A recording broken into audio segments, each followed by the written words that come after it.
want you to know I didn't hold you guys out of dinner for any reason. In fact, anybody wants, I'll buy everybody dinner in here. It just, I was a little concerned about, until 10 o'clock last night, I felt pretty good. And then when that stuff came across the air for the first time that we were a bubble team, to be honest with you, I was shocked and haven't slept since. But, you know, it was one of the most anxious days of my career. And it's, the sitting back and waiting is really something. You know, I haven't had to do that many times. But you can't do anything about it. It's different than waiting for a big game. It's waiting for, you know, your future, it seems like. And the other thing is, if we would have been in a playoff game, or play-in game, I should say, we'd have been leaving tomorrow. So even today, we practiced a little bit. We're trying to figure out what we wanted to do. I think the hardest part of the uncertainty is really getting the criteria down, you know.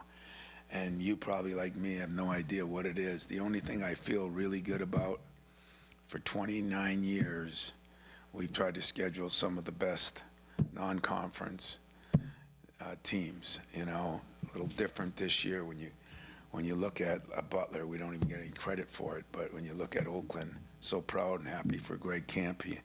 You look at Indiana State, who missed getting in by an eyelash, and most of the reasons they missed getting in is what that bizarre day yesterday brought. You know, when you look at that,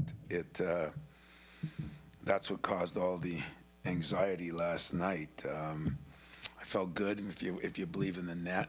I felt good if you believe in the strength of schedule.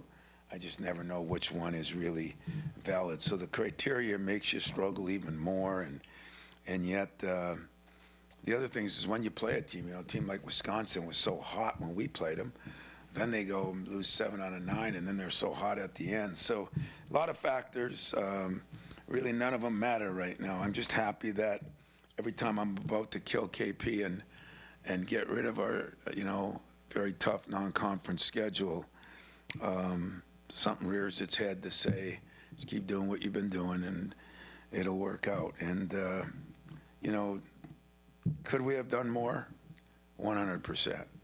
I mean, I don't look at this as an overachieving year. I don't look at it as a total underachieving year. But I mean, it has not been the year that I was hoping it would be. And yet we're 3-4 wins, and I mean, very winnable wins. And then all of a sudden, you look at these brackets, and you could be a 5-6 seed. So that's how tough it is right now. You know, we lost so many games by a small number of points.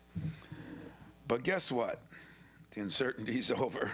Now we're playing, and we got Mississippi State.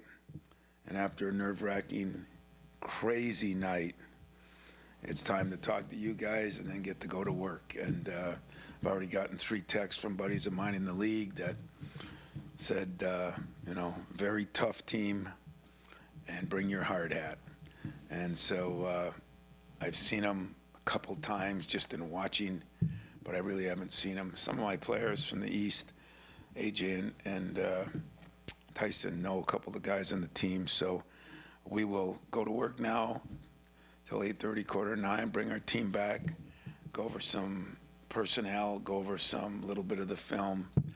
And getting an extra day is really big, because I thought if we had to play in one of those play-in games, it would just really screw up the week. So enough on me. I am excited.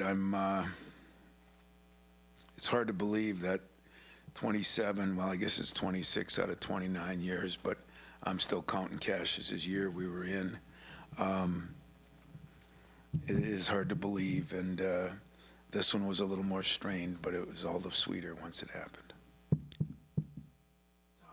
Describe your feelings and emotions when you found out that you were not going to be in Dayton and you were actually in the tournament and you were a 9 seed. It wasn't great. I mean, once I found out we were a 9 seed, but when I found out we weren't in Dayton, I said, uh-oh, you know, I mean, we're not in. All or nothing.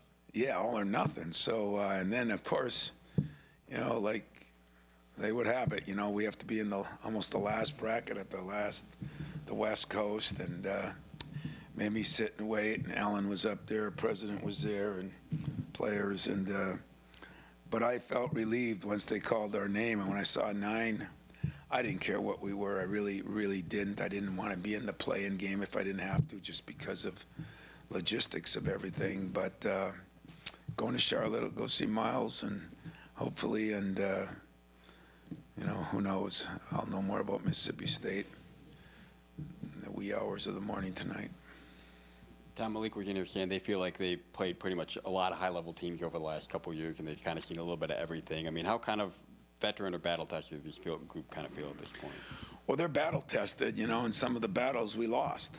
But some of the battles we were right there, and we played against a lot of different kinds of teams when I think about it. And just the thought of, you know, a physical game, I mean, we just played in a football game on hardwood, so I'm not, you know, concerned about that. I heard they're very athletic, and like I said, I know very little about them. Probably tomorrow or the next day, whenever we meet again, I'll give you a lot better rundown. But right now, I'm just happy we're in. I'm happy we have an opportunity to keep playing. I'm hoping we can use the experiences we've had to put some things together and see where it takes us.